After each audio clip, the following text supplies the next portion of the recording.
let's get into it. And we're not going to mess around. We're going to go straight into England's last 32 tie in Atlanta versus DR Congo. Ash, they scraped through 2-1. We came from behind, but we were watching it in the pub here together in Dublin, and we were very nervous. Yeah, we were. Also, we were surrounded by a whole bunch of booing Irish people. Yeah. We were the only 2, maybe 3 of us in the pub were English. And everybody else, every time England came on, was like, boo. And obviously with the game that we had as well, 74 minutes of pure stress. Yeah. it was not a good environment to be in. It compounded it. Let's put it like we were shelling away and just hoping. And we knew that if we lost the area, it would have been worse, not with our fellow countrymen. But Ash, we pulled it out the bag. We did. Super Harry Kane. England got through, man. Not comfortably at all. Very, very stressful. It was not a clean, dominant knockout performance at all. It was quite awful, to be honest, from my perspective. 74 minutes of just pure stress, pure bollocks, pure stress.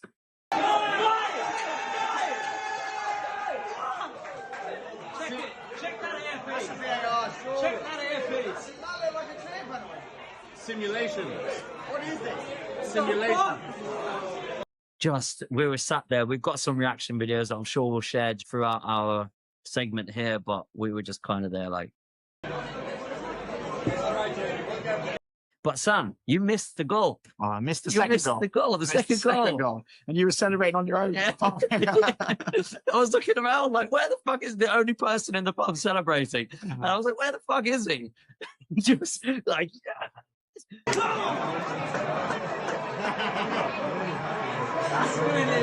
Where's he been? Oh my days. I'm not doing that again. I was annoyed that I missed the goal because I was just walking out of the loo and I hear this cheer and I'm running out like, who scored? Because you never know in Ireland. It could have been people cheering for Congo. But yeah, look, amazing. First goal I saw and that was great. Great scenes. We'll show the reaction to that. Absolutely. Yeah. And you missed the first goal as well, way back when. Do you remember? Your first goal of the World Cup. First goal of the World Cup. Yeah, I was in the same pub, actually. Yeah. It's the Bath pub in Dublin. Yeah, something about that pub, I reckon. Harry Kane was the man again. And I think it summarizes us like kind of how we've been in the whole tournament. We've not been a team. I still don't know what Tuchel's identity is of us in the tournament in terms of how we play. We've relied on individual brilliance. And the same thing was today, was Harry Kane. That second goal was unbelievable, wasn't it? Yeah. The idea of winning any match. And even the header was great, although the keeper maybe should say, same for our goal. But yeah, we relied on him again. And obviously it was enough to get through. This game was always about getting through. We did say that before. We thought it would be tight. Yeah. And it was just about getting through to that next game. But it doesn't fill you with confidence. Same as the Panama, same as the Ghana game.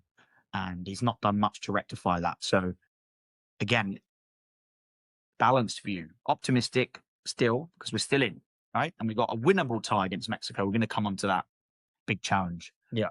But we're going to have to start playing better as we get better with the teams. And the big question mark is, will we? Yeah. Based on what we saw against DR Congo, I'm not sure. If we can come out and play what we did after that 74-minute mark and bring that right at the start of the game, we could sail through. We could sail through any team like that.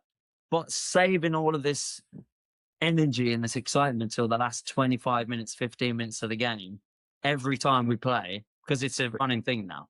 We come out, first half's awful, then second half, they get a kick up the arse, and all of a sudden we show up somewhere, somehow. Yeah. We've got to start avoiding that and start just coming out, just play for their lives. Right. What are they doing? And some of the player performances, which we'll get onto a little bit later as well individually, but some of them were just absolute dog shit, honestly. I'm sorry, I am a fan of Rashford, but he was an example. There was 3 or 4 times where it's just a lack of concentration or nerves, and the ball just went past him, and we were all and you're 1-0 down, and you're just thinking, this is not going to be our day. And there was a few performances like that. We'd have to mention Pickford. Yeah. Should have done, he'll be kicking himself in. He should have saved that goal. If you watch it, you've got to cover I understand, you expect the guy to go across the goal, and he just took one step just to give him an extra yard. And then he couldn't get down there, but he did get a hand to him. So he'll be disappointed with that. And that's where your keeper's got to save you. Yeah. There was so much space there. Spence is new to international football. Not necessarily his full blame, because he had to come inside to cover the other centre-back. Madueke, the winger, should have been tucking in. He Yeah. was miles away. So I wouldn't necessarily put all the blame on Spence, but that's when you need your keeper to step up and help you out, which he didn't, which made it tough for us. Yeah. And, we were 15 minutes away from going out the World Cup. Yeah. So I'm glad we got through, but it wasn't an enjoyable game. It was just stress.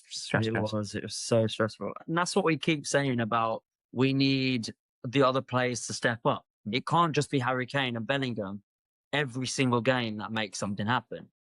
It's that moment where Pickford needed to be the star in that moment, and he just wasn't obviously there. He did get a hand onto it, like you said, but that was a savable goal, and you should be saving that. Let's remind ourselves of the game as we go as well, so you can be reminded about what we're talking about.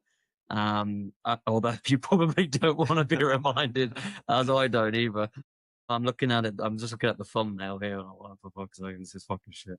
No. But in that first half, to be fair, we had a lot of chances. The keeper had a bit of a worldie, made some very good saves. There was a block on the line. Like, we could have easily scored 2 in that first half. We wouldn't necessarily be so worried. So I do think we created more good chances than we did against either Ghana or Panama. We didn't convert them until later, but we were creating chances. Yeah. I think. Yeah, we were. And there was plenty of opportunities where we were up with our hands like, oh, yeah. So there was a few elements of that as well. We did have quite a few chances there, but they did as well. They had the goal and then they hit the post. Yeah. So we looked dodgy at the back still. It's an interesting thing, Ash. We were talking before the game thinking we were going to play a low block and and it was going to be tough to break him down. Yeah. They'd used the blueprint from the Panama and Ghana games to try and shut us out and hit us on the counter. But whilst they did hit us on the counter, they were a lot more aggressive than I expected, especially that first 20 minutes. Yeah. They actually came at us. They were playing it. They looked quite physical. They could play football. And I think that took us a bit by surprise. I wonder, we would have been expecting and have some patience time here. We were a bit shell-shocked, I think. And fair play to them. They caught us off guard there. That's the thing. We do have to give them some credit, DR Congo, because they came out, they played against us in a way that we weren't expecting. And they held their own. They had some serious chances. You can't knock them, even though they lost, okay? But they gave us a run for our money. They made us nervous. They kept us at bay for 74 minutes. Any team, and they're a small team, is it their first time ever in the World Cup? I think so. To be able to do that in the last 32 against England, some serious credit there. And when Brian Chipenga, when he first scored that goal in the first half, what was it, 8 minutes in or something? 8 minutes, like something like that. It was just down. It was like, we was a bit shell shocked, and pure it was depression. when that ball came over and you just saw that he had half the pitch to himself, and I was like, oh my god, what are we doing? Is Reece James going to be back, or Kwanzaa? Because I'm like, Spence had a decent, okay game, but again, he's going to be the Mexico's best player is on their left wing against Spence. If we play Brazil in the quarters, like, look, we're not jumping ahead, but that's Vinny Jr. on the left. Yeah. So Mbappe for France. So that's the problem for us. Yeah. It's one game at a time. Yeah. But no, like we say, big kudos to Congo. We got through. That was all that mattered. Yeah. And we didn't have to play extra time. So at least the players done it in 90. So it means we weren't overstretching ourselves. And we're going to need all of the energy we can get for that altitude game in Mexico. And should we, just before we go on to that preview, should we do a quick player ratings, I think? Yeah, absolutely. Because we need to talk about, first of all, how the players did in the game when Gordon came on, how he changed the game slightly. And then that was so different to the week before, where it was the opposite. Yeah. Where when they took him off and brought Rashford on, or the game before that, it's just so up in the air. And it just seems like nobody's consistent. Nobody's consistently good apart from Harry Kane, Bellingham. But Harry Kane, again, we need him to show up in minutes 1 to 25 just as much as we need him to show up at 74th minute. But that's what he does. He's moments and he gets some chances and he finishes it. He's not the sort of player that will be involved in the game the whole time necessarily. I don't mind that. If you're going to score 1 or 2 a game, which he does, that's what he does. I don't mind that. I think it's on the other players to create him. But it's a good point you make in the inconsistency. Gordon did well coming off the bench. 2 assists. 2 assists, exactly. Yeah. Now, look, the second goal was just a pass to Kane who did the rest. And the first goal was just a chip that Kane's great movement does it. But still, that's good confidence for him to get that impact. That left side on the wing is a bit of a worry at the moment. I had Rashford marked as my starter, especially after the first goal in the game against Croatia. It was a great finish. Right. But it seems that neither of them want that responsibility of starting.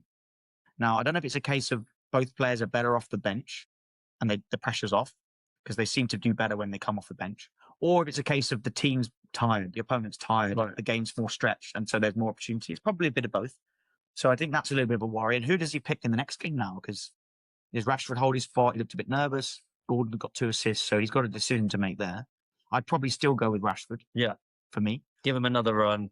Yeah. Because maybe he was just having an off game. I know you can't have an off game in the World Cup because there's only so many games that we can play. Yeah. But he's got star quality.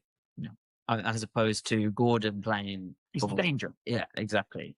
And maybe it's better to give Rashford the first run and bring Gordon on afterwards fresh for 25 minutes because maybe that's when he shines. I still think that's the best way to go. Yeah. But they need to step up. Yeah.